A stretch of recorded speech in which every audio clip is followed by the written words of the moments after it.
Let's bring back in Morgan Wright, CEO and founder of the National Center for Open and Unsolved Cases. So again, I said this to Jonathan Hunt just a few minutes ago. This morning, this case appeared to kind of be almost, for lack of a better descriptor, stalled. Now it's moving ahead quite quickly. How do you see the momentum gaining in this case now that this information is out there, Morgan?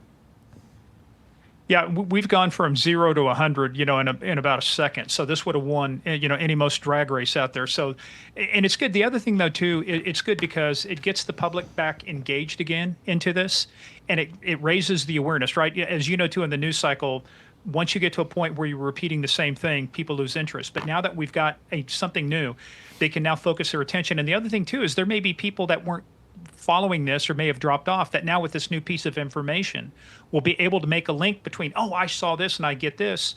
And I remember seeing this guy or somebody who looks like this guy. Will there be a lot of sightings that may not be totally accurate? Yes, but as a detective, I would take some sightings and not so good sightings over no sightings and no tips and no leads. So this is good. This should, I think you would see also a huge influx of tips, and that's the other reason the FBI is so geared up for this with their crisis response team and their rapid response teams, their ability to bring in the infrastructure. This is not just an investigation. This is an infrastructure problem. It's like the military. It's about logistics. So they're bringing in the infrastructure to be able to handle this flood of information. Because when this information comes in, John and Sandra, the first thing you got to do is you've got to get on it right away.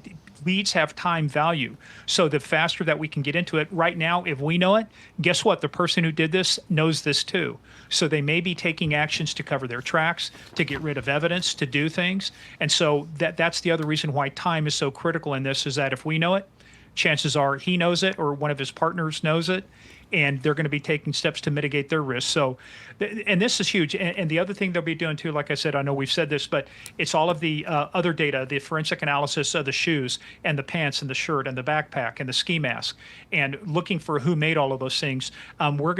They may not release that to the public, but they're going to be getting down to a better idea from a profile standpoint, who this person is, where those things might likely originate from. That backpack may be so unique, the only place you can buy it is at a store in Texas, let's say. That really narrows it down. So we're waiting to hear some of that very, well, they won't release it to us right now, but as they get it, they might say, hey, look, now we have investigative interest in a place in Albuquerque, or someplace in Phoenix as opposed to Tucson. So this is going to be a huge help to not only generating interest, but putting it on target, right? We can precisely target the areas that we have an interest in. Okay, so just Morgan, adding to our reporting right now is new reporting from NBC. This was just uploaded to their live coverage. We know and knew NBC is reporting that the Guthrie family says that they do not recognize the subject in these images. What we do know is here, NBC is reporting that the lack of recognition affected the FBI's decision to release the images and video. Per NBC, they said, quote, Guthrie family does not recognize the person in the surveillance image. The Guthrie family was notified about the images shared by the FBI, but there is nothing the family or law enforcement or so far anyone recognizes in terms of who this person might be. And because of that, because there was lack of recognition, the FBI chose to post the images that we're now seeing and videos publicly in the hopes that someone out there may recognize this individual or the clothing or the items that are seen, which could lead to a break in the case. Obviously, that is what we're hoping for right now, Morgan, with the FBI tip line and the sheriff tip line on the screen. They are, as we just heard from the White House as well, urging anyone who even thinks just even this could be somebody they met once in their life. They are looking for any lead to this person, Morgan, and we hope that they're getting those leads right now. Yeah, very interesting point about that too. I'm watching a little bit of video. Why is the guy putting vegetation over the camera? It starts giving you an idea if he's going to go in that way and come out that way.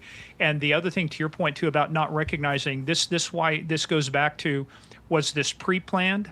Was this somebody that the family knew? And we're starting to narrow in on that.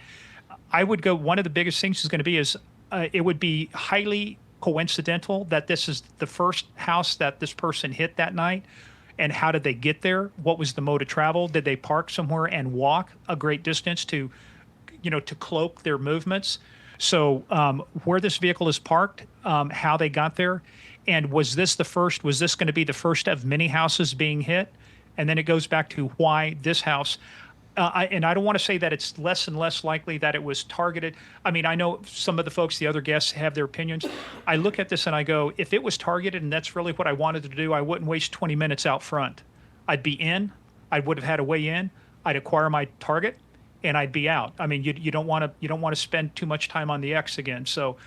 This, as you look at it too, working with the officers out there and the detectives and the deputies who work auto burglaries, you look at people, how do they dress? This is very similar to how somebody dresses when they're going to do a lot of thefts or burglaries in one night. You be dressed, you be efficient. You got a backpack to store your loot in, and you hit target after target because you want to get out of there. You don't want to be carrying big sacks or big bags, because that's very noticeable. A backpack, while it's something you could observe, it's not as noticeable as carrying a big laundry bag or a big, rucksack of something. Yeah, to me though, when he turns around, bends over, the backpack doesn't flex, so it seems like it's already full. But I mean, it just may be that it's a stiff backpack. I don't know. But see, he bends over there, it doesn't seem to collapse at all. It looks like it's already packed full of whatever. So let me ask you it looks this. like there's some weight to it too. Yeah. I mean, when you look at it, to your point, it looks like there's some weight. It's not like floating around like an empty backpack would be. So Yeah. goes back to my question. Did he hit something else? Was there something else hit that he'd already stolen from previously before hitting Nancy's house? Yeah, well, I guess the police would know if there's a robbery somewhere else in the area. Let me come back to your expertise in cybersecurity. So the FBI gleaned these images off of the Nest doorbell camera. It's our understanding that there were other cameras in the house that were, I would imagine, linked together, because Nest cameras linked together on an app called Google Home. And even though she didn't have a subscription, do you believe that the FBI is now looking into the back channels of those cameras to see if they can glean some images from them? Yeah, and it's interesting what Kash Patel said. It was obtained from back-end systems. So to me, back-end systems mean, if you think about Siri, Google, Alexa, there were lawsuits about them storing your audio without permission or not giving you enough warning because it's privacy. So next to the NSA, who collects more information than anybody in the world? It's going to be Google. So I would imagine is that this 30-second buffer, I would think it's probably about a 30-second buffer is what it looks like, is that it's continuously running. And so when something triggers, it's sent to their back-end systems to, even without a subscription, it's stored. Why? Because they're looking at it from an analytics standpoint, an AI standpoint, a service efficiency standpoint. So that information is probably being collected on a regular basis, just like if you've got Siri in your home or Alexa, it's constantly listening and then triggering off of that trigger, because then like in police cars, when you have body-worn cameras or you have in-car cameras, there's a buffer so that the minute you turn on your lights or you turn on your siren or something happens, you're not just getting that instant. You've got the pre-roll, the pre-event video that goes with it. So that's what this could be, is that if something were to trigger and she had a cloud storage account, it would trigger and give you that pre-event information. Well, why did this thing trigger? And then store it in the cloud. In this case, I think probably there's a lot of luck involved in this too, because if it's only storing this transactionally, there's a very good chance is that this information may have been overwritten on a main system and they had to go to a backup system, things that they use for disaster recovery. And then the other thing too, John, I haven't heard talked about, many times like this, companies just don't hand you over the information. Even in a high profile case, you still need some sort of legal process. So I'm wondering if a search warrant was involved in this as well, once they understood how this worked. And then it seems like a lot of the work may have been done on the back end by Google and Nest people if it's recovering it from their systems. Morgan, we're reminding our viewers of the photo that we have from the investigation on the doorstep, the splattered blood. Obviously, there are people who have looked at that a lot of different ways to determine whether or not that was a person that was suffering from a significant wound or not, but just a reminder of some of the pictures we do have from that front door. What is your thought now that you've seen these new pictures and videos and you go back to that? Can you determine anything else? Yeah, when you're looking at the step, you can see glass, or not glass, but you see the vegetation that was used. It was dropped there, right? And then the blood is coming out. You see the blood off to the side of the door, which means, it seems to me is that that's the direction she was initially taken, then brought back towards the center. And I think it was, I mentioned this earlier, Ellen O'Toole was on. I'm not a blood spatter expert, but again, this is low velocity, so it means she was closer to the ground. So the question is, Was she already incapacitated or attacked in the house? Why did that happen? What events happened inside the house? When you know, in the cases that I've worked in, I know some of the other law enforcement people out there have worked a lot of these cases. Sometimes when you get a confrontation in the house, the criminal runs because they don't want that confrontation. They don't want to be caught. The question is, what preceded this? And that's where hopefully there's more cameras inside the house to understand why did he engage Nancy? What was the context behind doing that? And then why would they want to extract her from the home? That just creates risk. It's like if you think carrying a rucksack would get attention, carrying a body to a vehicle or getting stopped by law enforcement with the body in the vehicle, it's going to generate a lot of attention. So this is a unique case, even with the now I think it's a scam, the ransom extortion. Very unique. There's no playbook for this. Why somebody, the biggest question they have to understand from this is why would this criminal confront Nancy in the first place, not leave, and then leave? And it goes back to maybe the family did not recognize this person, but my question was, did Nancy?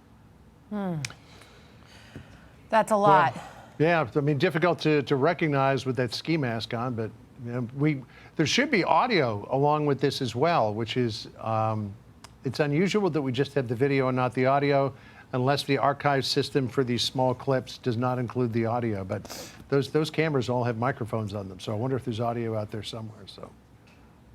All right. Yeah, I mean, it's a lot of data is going to help like this. Data is going to help crack this case.